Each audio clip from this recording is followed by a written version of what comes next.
notion of experimental identity of a film ranges across a great many considerations, from approaches to narrative exploration, challenging cultural norms, and subverting the very notion of what it is to be a film. In short, an experimental film is one that will push the boundaries of conventions into new, interesting, and compelling areas that will in turn challenge and push the spectator into unfamiliar territory of experience. One specific filmic technical area that can be analysed in order to determine if a film is partially or fully experimental or not is that of cinematography, specifically camera work and lighting. This is particularly of use when considering these questions in relation to Pulp Fiction. The notion that something is absent is often as important as something that is present is a powerful tool when considering such notions of experimental identity.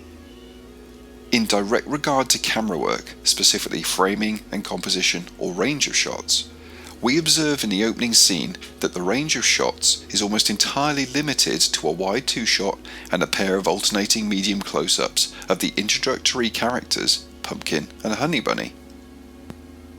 Very similar to, if not derived directly from, the French New Wave approach, which in turn highly influenced the postmodern filmmaking movement, which ultimately Pulp Fiction is considered a prime example of, classic establishing shots are dispensed with. Instead, the viewer is instantly thrust directly into the world of these unknown characters, intimately introduced to them, although through the mundane nature of their seemingly inconsequential small talk-like dialogue. The camera work therefore relates directly to the notion of experimental film, that the narrative takes a back seat of importance to the experience of the film that the spectator is exposed to. This in turn subtly adds to the experimental identity of Pulp Fiction through the limited camera work of its opening scene alone. Secondarily, a key notion of experimental film, and indeed strongly linked to that of postmodernist product, is that of positioning the viewer as an active spectator, one who creates their own meaning from the text presented. This is never better evidenced in the text than through the use of the MacGuffin of the briefcase, and specifically through the use of lighting that is produced from it when opened, alluding to the contents observed by the characters present. There are two key sequences within the film where this occurs. The first, where Jules and Vincent collect the briefcase from the young men, who they promptly execute, colloquially known as the Ezekiel scene. The second in the closing scene of the film, which in itself is a non-linear continuation of the opening, and which through this narrative device further cements the text as a postmodern landmark of its era. In both examples, the contents of the briefcase are portrayed in the same way, a glowing, golden, soft directional light emanating from the case into the face of the character who has gazed upon it, and the reaction of the character to it, one of complete and utter seduction and awe to whatever is producing this light.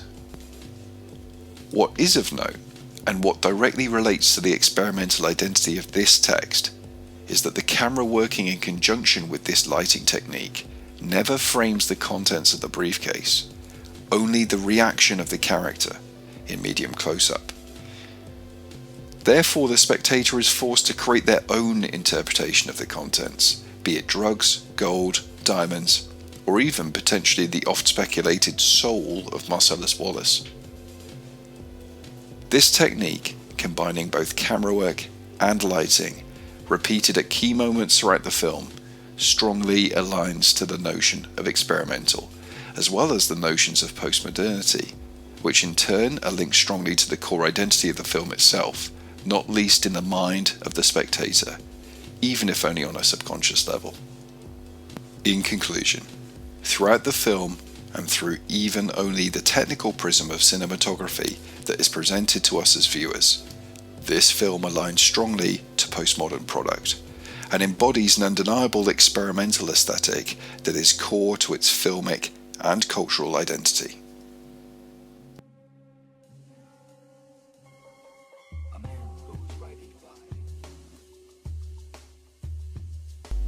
So then, now we've watched the visual representation of this essay, what are we going to do?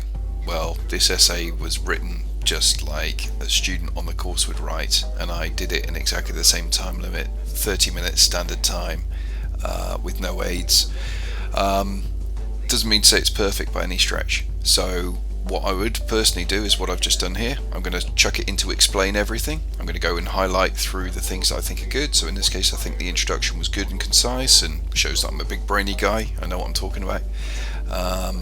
But there were some areas that I thought maybe could redo. To be honest with you, I thought some stuff about the French New Wave, although it was really good and relevant, probably could have reworded it a bit.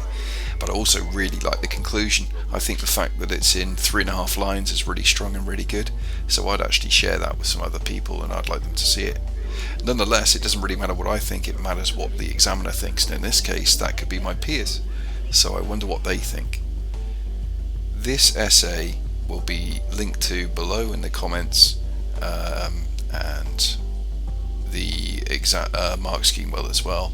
Highly recommend that you check out the mark scheme when you write your own essays. Highly recommend that you also chuck them in to explain everything. You can share them, upload a video just like I have. It's really useful to try and visualize it, help you understand your work all that better, and help you to be critical. And if we can be critical, we can be better. So anyway, real pleasure to have a practice with this evening. Might do some more next time.